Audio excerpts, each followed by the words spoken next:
Wanted to ask you about 1Sambayan, also, which you launched more than a week ago. Any update since the launch? I mean, what is there? What's happened with the coalition? You said at that point you floated some names. You mentioned some names. Some were in the context of we are already talking to them. Some in the context of I don't know overtures or whatever it was. But what has happened to the coalition since? Well, we are forming provincial chapters. We're now forming chapters in schools, 1Sambayan UP chapter, 1Sambayan Ateneo chapter, 1Sambayan Lasal chapter. So we are expanding and going to the municipal and city level. But in terms of the personalities that you mentioned, obviously Vice President Leni Robredo is a key character there. Trillanes was mentioned. Grace Poe was mentioned. Some people, we threw in as a litmus test the name of Ping Lacson. People were throwing the name of everybody not purely black and white on the side of the Duterte camp. What about in terms of those names? Who are in fact now officially part of the 1Sambayan movement or coalition? Well, we have talked to Vice President Leni Robredo. We have talked to Mayor Isko Moreno.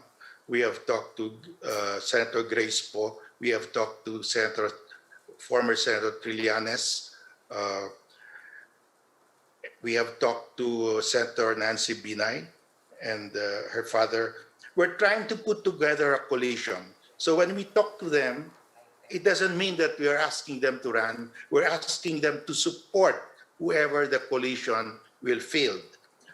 Right now, we're accepting names. We're accepting nominations. The nominations are not closed. And we will conduct online survey, like a primary, and we'll have the traditional survey by SWS Pulse Asia.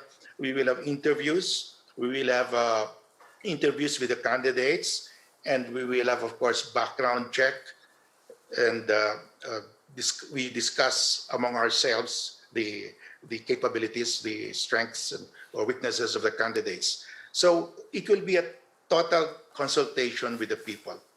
Yes, sir. Sir, but sir, in the final round, sir, and that is what I suppose will matter. In the final round, how will the selection be made? Of course, you will have consultations, you will have surveys, but in the end, who makes the choice? Who votes on who gets to run?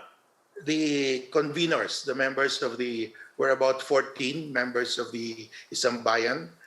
We will vote on whom to field on whom to recommend to the Filipino people as the candidate of the Democratic Forces in 2022.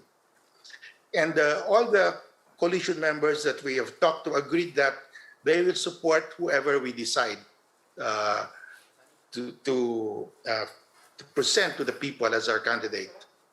So have you succeeded in actually convincing all of those you have named to join 1Sambayan?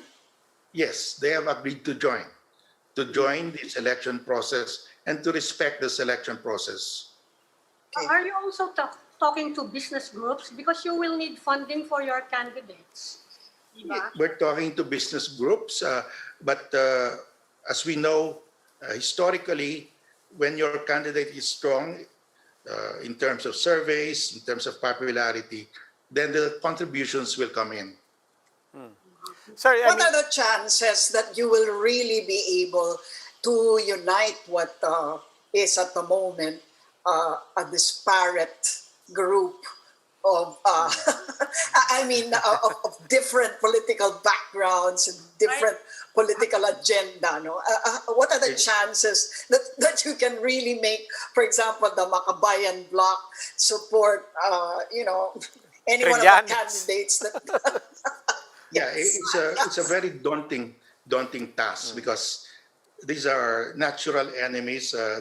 You have people from the left and from the right, but they are united because of the realization that if we don't unite, if we don't field one candidate, if we field two or more candidates, we will all lose in 2022. So this is now the realization that if we are united, we can win. If we are divided, we will certainly lose. So that's really the the overwhelming factor that's putting together this coalition